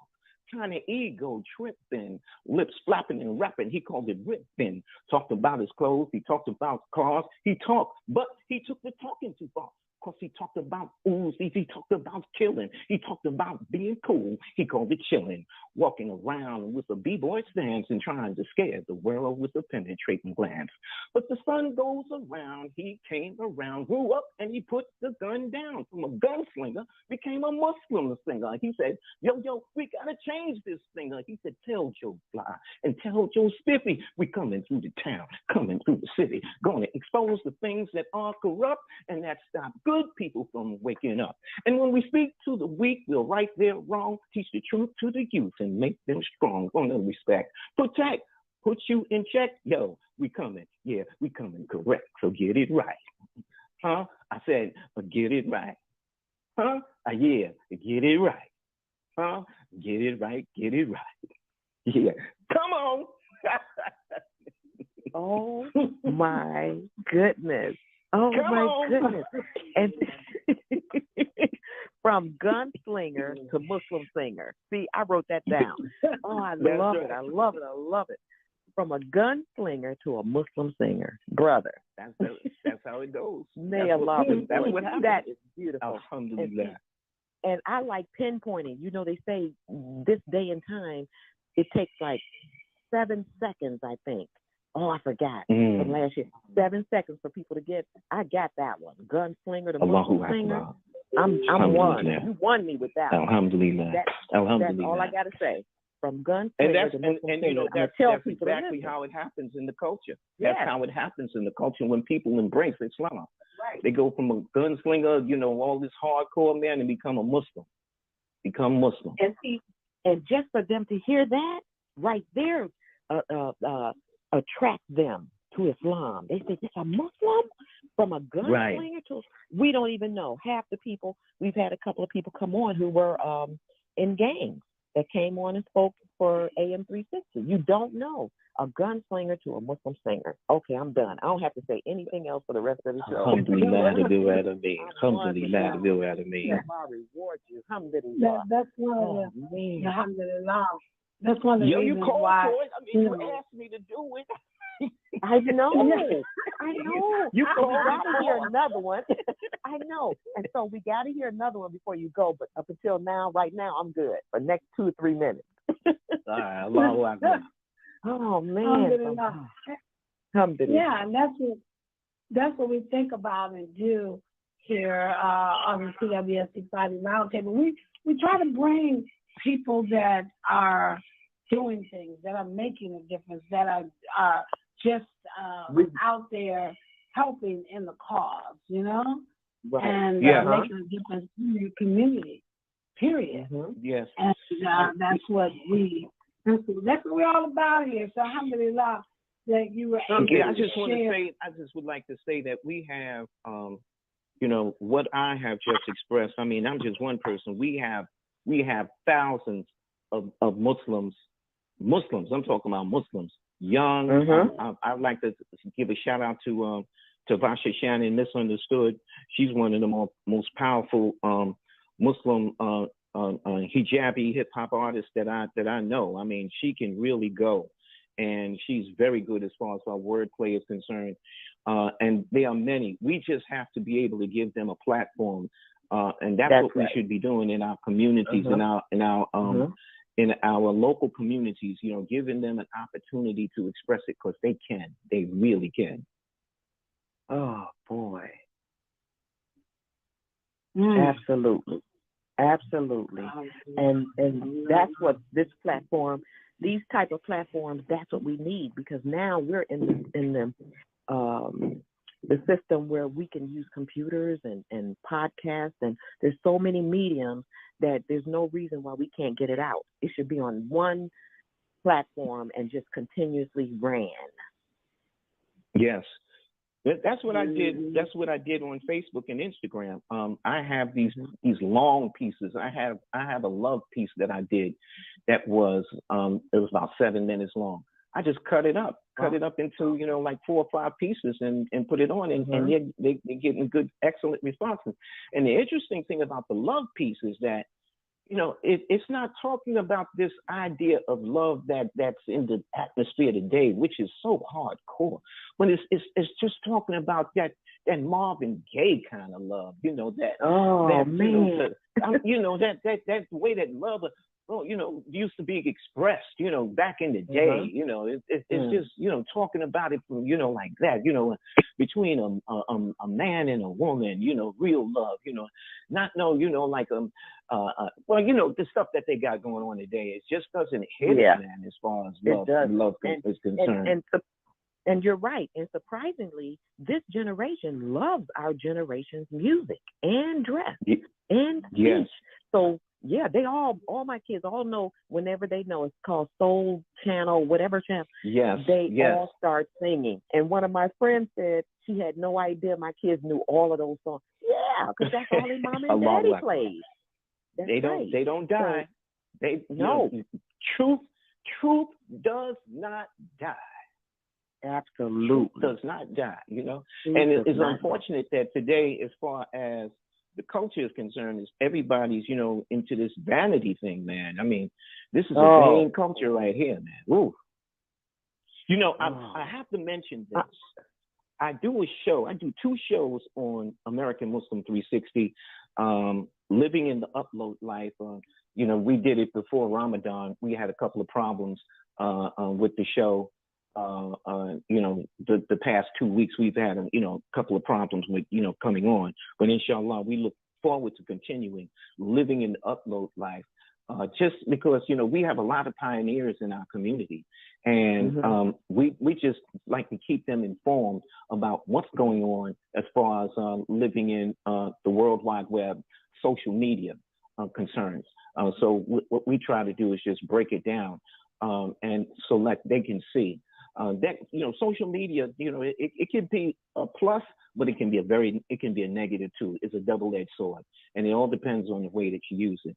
And then on Tuesday, that's at 8 o'clock on Monday. But then on Tuesday we do a show called Lives of the Prophets, where we which is a book by Ibn Kathir. And so we have gone over the prophets from Adam. We've gone over from Adam to Muhammad. So we went over Adam, Noah, and we just come forward and we look at some of the things that are being said by these prophets. But all of the stuff that's in there, is not, all of the stuff that we talk about, that's in the story is, fantasy land. They put some stuff in that's not, but then what we do is go over it and try to bring it back into the reality, and especially how it affects our lives today and how it affects their lives at that time, that understanding that they were humans going through human things that we're going through today, and as humans, that's the connection that we try to make. And the reason why Allah sent these messages to the people, so we do that on Tuesdays also. The other thing that I want to mention that, it's very important for us to remember W.D. Farad and Elijah Muhammad, the Honorable Master Elijah Muhammad. These are 2 men that played very historical to the African American, the Muslim African American community. And I find that many times people try to it's a Prophet Muhammad, they didn't believe in God, W.D. Muhammad, W.D. Farad, they said that the man was God. I was like, listen, this is 1930. You can't compare 1930 to 2023. You can't compare that. No. There's no comparison. You can't compare that. You said, we don't believe that now. We understand that, but the thing is that that's in 1930. That was big progress. It was big progress. So but we can't allow people to deface and defame our history as a community. We can't allow that, and that's what they want to do. They just want to skip over Elijah Muhammad. They want to skip over. They want to skip over the contribution that Elijah Muhammad made. They want to skip over that. He believed that the black man, that the white, that there's no God but Allah who came in the person of Master Quran. Oh, you don't understand that. He wasn't saying that. This was something that was personal to him, and he was basically saying, I'm not going to forget W.D. Farad, who was the one that came and told me. Now, like I'm saying this on air. I'm saying this, because I understand the context, and I would hope that you understand the context as far as the historical. In 1930, that you understand it in that context, not in the context of today.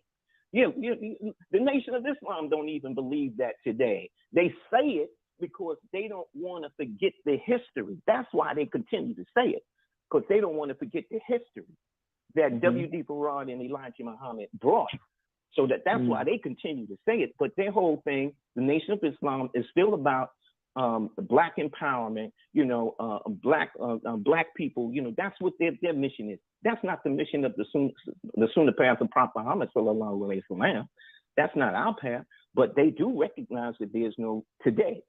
The Nation of Islam recognizes there's no God but Allah, and that Prophet Muhammad ibn Abdullah is the messenger of Allah. They do, but they also say, they also going to remember Elijah Muhammad and the contribution of W.D. Farad. They're going to remember that, and we can't allow other people to take us off track and forget our history.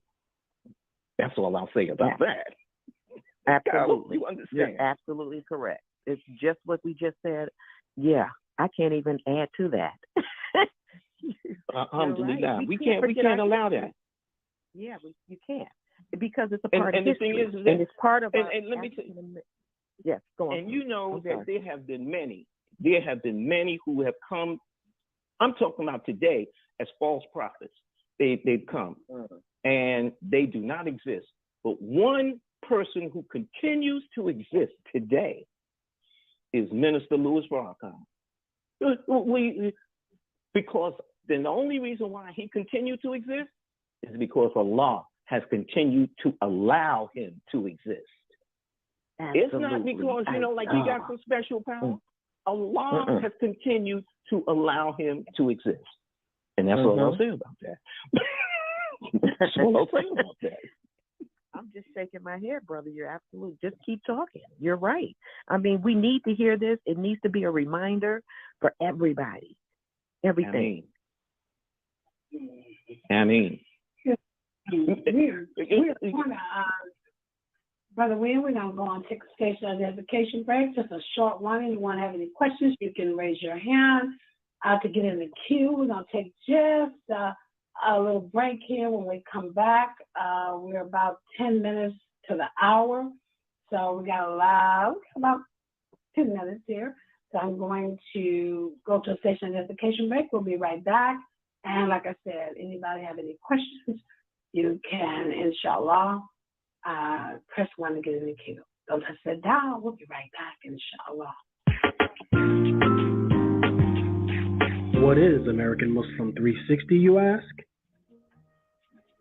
It's hard-hitting. Don't have any peace. And our people have been tricked. And if you got money, which really is an artificial measure of wealth, wealth is more than just how much capital you have accumulated. We know that money is just a medium of exchange, man-made, and it can change. It has changed. Grown men, I don't carry cash. You're an idiot. Informative. The federal government now spends more than $500 billion a year, or roughly 14% of the federal budget, on doing business in the private scepter with contractors. In addition, contract goals are established for women-owned businesses and small disadvantaged businesses, which is another name for minority or black-owned businesses. Your health and well-being. I want to talk about high blood pressure one more time today, especially in our community. High blood pressure is so prevalent. It is a silent killer, and usually there are no symptoms at all. And if we don't really take care of ourselves, it's bound to get out from under us in unexpected moments. Al-Quran. So in that regard, it's also said in Quran that it is the best of time to pray, and it is during this time in your reading of Quran that it will be a witness for you. So if you can imagine that if we are reading Quran during this time, that it will be a witness for us. So to answer your question, American Muslim 360 is well-rounded. It's all about the people, and it's all about the deen. And that's why we are the #1 Islamic blog talk radio station in all of America. And welcome back to the CWSC Friday Roundtable. We have William Kareem as our guest here this morning, talking about a variety of different things. And alhamdulillah, we have a caller, 810-399. Assalamu alaikum, Sister Latifah Hadi. Assalamu alaikum, sister. Wa alaikum assalam to you, Latifah, Hameen, and to the AM 360 family. This is Latifah Hadi calling from Flint, Michigan.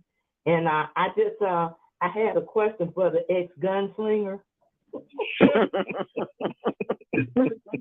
See, you remember that, right? That's one. That is so sweet. Thank you so kindly for sharing that information, about the propagators and your family and everything. I had no idea you had 2 sons. And did you say they were off in college now? No, they teaching public and private schools, hip hop essentials. Wow, that means they're older than what I was thinking they were then. Okay. And you sound so young yourself, so you would never really know that. Alhamdulillah. You know what? I wanted to ask you, and I appreciate that the point that you shared with us this morning. And I just wanted to ask you, because I looked for you Tuesday morning. Are we going to still be graced with your program on Tuesday mornings? Yes, and yes. I did the program. I did the program last Tuesday. I was successful in. Did I, or I might not have, because we were having some problems with Blog Talk Radio at that time. We had some problems, and I called Kareem Hamid, and he confirmed, because I was trying to get him to get us on, and he couldn't get us on. But I also let Sister Latifah I left her a text to let her know that I couldn't get on. But yeah, we're looking forward to actually being on Monday with the Living in the Upload Life, and Tuesday with Lives of the Prophet. Yes, we're looking to continue. Oh, what time is it on Tuesday? Well, both programs come on Monday on American Muslim 360 at 8 o'clock, 8 a.m. on Monday, and 8 a.m. on Tuesday morning. Okay, very good. Yeah. Okay. Yes. Oh, wonderful. Okay. I just wanted to make sure that, and it's a real blessing to be able to have, been out in, basically in the world, living your life, doing your thing, and bring it to your attention. Hey, look out now. Wait a minute. I want you to do this. And then you're able to make a full turn and yet still incorporate some of the good things that you were dealing with in your life at that time. I appreciate you so kind for sharing with us. And may Allah and Sister Deprecia, I appreciate you. You always come on, and I appreciate your opinion and your support for not only American Muslim 360, the work that you do in American Muslim 360, but also with taking the time to get up at 8 o'clock in the morning and participate in the program. Thank you. Yeah, take a special person. Allahu Akbar. Alhamdulillah. Thank you so much. That means you're doing something right, William. That means you're doing something. You're keeping that attention. You're keeping the people coming. So that means that you're doing something right. Alhamdulillah. Alhamdulillah. And that's all we want to do. Wa alaikum assalam. Juma Mubarak. Juma Mubarak. Appreciate you. Yes, ma'am. All right. We are about to wrap up, William. You're going to give us a little bit of another little bit of your talent here, and then you're going to wrap it up. And inshallah, please join us back here, all right, 1:30, to share your Juma with Imam Kawi Abdul-Aziz out of Florida, Tampa Bay, St. Petersburg area there. And again, at 6 o'clock for Community Developmental Stages and Community Buzz with Martha Nala Abdullah. And don't forget to join us at 1:30 tomorrow, inshallah, on Saturday. We're going to have William Kareem will be with us. We'll have Imam Fahim Shuaib. We'll have Imam Mikhail Sahir. We'll have Sister Naima Latif and myself. We'll all be on. We'll be talking about our various mediums that we have here on the CWSC National Town Hall, 1:30 p.m. Eastern Standard Time tomorrow. Be there, inshallah. All right, I'm going to turn it back over to you, William, and I'm going to let you have the last whatever you would like to do or leave with the listening audience. I'm going to turn it over to you, inshallah. Well, I just wanted to say that this recital that I'm about to give, it's from my earlier life, and it's about love. But sometimes love is not always a wonderful thing. Sometimes it can hurt. And I want everyone to know, especially if listening, especially if you're pioneers and you have poems.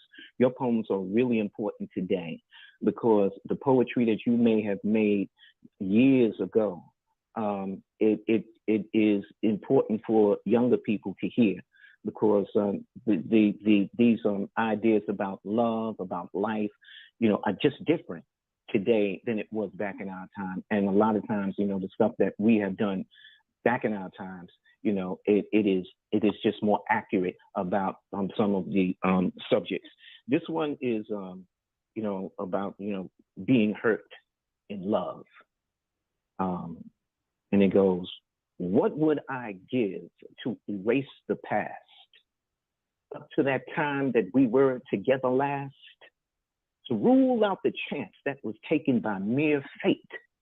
To that very second, my love turned to hate. And I decided on the spot to put my misery to an end by considering you more an enemy than a friend. So I directed my love in another direction, because when it pointed at you, I've got no comfort or affection. And I looked for it hard. I would have appreciated a fraction. But like a wilting flower waiting for rain, you gave no reaction. Like a wilting flower that's desperately waiting for rain. Like the heart's need for blood that flows through the vein. Like the nail needs a steel of a hammer firm and hard. Like a junkie needs some drugs to go into a nod. Many times I reasoned and sacrificed for you, and all the time you were a burden. I'm glad that we're through. Wow. It hurt, brother. I got over it though. Yeah, I got over it. We don't know what to say. Alhamdulillah. You were a burden, and now we are through. See how I listened to the whole. That was beautiful. That's the epitome of a breakup. Alhamdulillah. Alhamdulillah. Yeah, Thank you so very much, Sister Latifah and Sister. Who's nobody said who the host was. The other host. Alia Abdur-Rahman. Oh, Alia. Oh, yeah. Alia. Oh, okay. Yes. Okay.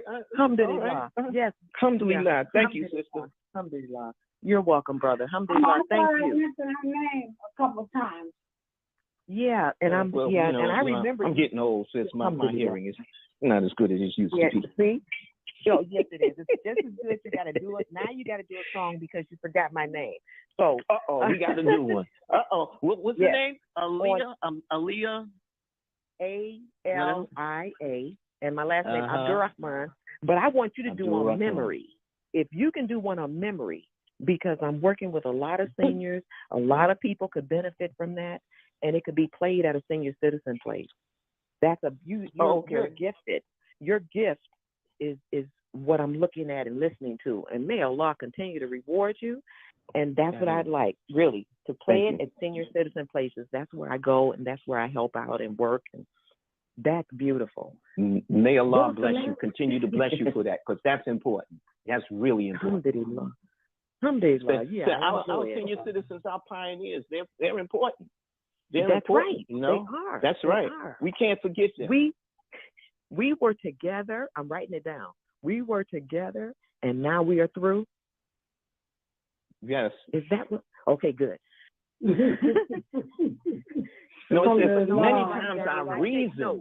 Many times I reasoned and sacrificed for you, and all the time you were a burden. I'm glad we're through. Oh, I'm glad we're through. And right. Yes. Wow. Well, thank you, sister. Truly have enjoyed you, William, and we will enjoy you tomorrow as well when we come on for the program tomorrow, inshallah. So again, listening audience, please join us back here for the various mediums, platforms tomorrow, inshallah, 1:30 p.m. Eastern Standard Time, right here on AM 360. We look forward to it. And thank you, William. Thank you, Sister Alia Abdur-Rahman. Thank you all for tuning in. All right. Alhamdulillah. Thank you again, sis. Alhamdulillah. Walaikum salam. We know, listening audience, you had a choice, and your choice was to be with us, and we appreciate you so much. May Allah continue to bless us on this journey we call life. And Juma Mubarak to everyone. Join us back here at 1:30 p.m. Eastern Standard Time for Share Your Juma, inshallah, with Imam Kali Abdul-Aziz. And Sister Alia, you had anything you wanted to add to that? No, alhamdulillah. Everybody be safe. Juma Mubarak. That's it. Alhamdulillah. All right. Inshallah, we will be back, and inshallah, if Allah says the same, next time. We always look forward to sharing with the listening audience on the CWSC Friday Roundtable. We try to have things that are interesting. Alhamdulillah. So, inshallah, we'll see you all back next week for another segment of the CWSC Friday Roundtable. Assalamu alaikum wa rahmatullahi wa barakatuhu, and Juma Mubarak. We're going to leave out with Music Dean dedication, inshallah. Yeah, sometimes you got to let the people know in your life how you truly feel about them. So we'll rock a little something like this. Umi and Abi, this one is for you. I know I'm speaking kinda different, but the message shines through. Just like that, as a bunch of sons felt commanded by the one. Shine a light on those who raise righteous daughters and sons who accepted purpose, immersing up laws, worship father in this time in life. For an afterlife purchase started early in the season, way back when we was feeding still Islam in our hearts. So later on, we be strictly dinner. I beg for their protection and forgiveness and bestowing them your mercy, Allah, which is endless. And all these words will stand true. As long as I'm alive, I'll be praying for you. Come on. This goes out to my homies and IBs, raising up these young nations to be These y'all. This goes out to my young folks, these rocking Egypt in the midst of the hot summer heat, y'all. This goes out to my young IBs, hold it down for now, cause what they put things to lead, y'all. This goes out to the Muslim family. It's a special dedication to you from me. Hey, y'all, to all my sisters, we see y'all out there, and don't fret because the people like the gawk instead. It seems unfair, but sometimes just with sincerity, shocking to the system to see so much purity demonstrated in your adab and your hijab. Eyes staring, but their souls there, wishing that they had your place in time, being righteously inclined, purity of heart and mind, guidance from the one who swore by the times. The patience and adherence bring sustenance, provisions from Allah subhanahu wa ta'ala, which is heaven sent for TV, magazine, out there, they make it seem for you to leave the dean, be his lifelong dream. And don't be confused, Shaitan pull double duty. He's doing all he can to have you display your beauty. Your soldiers at war, so prepare for the attack and call on Allah, cause he's got your back. Come on. This goes out to my homies and IBs, raising up these young nations to be These y'all.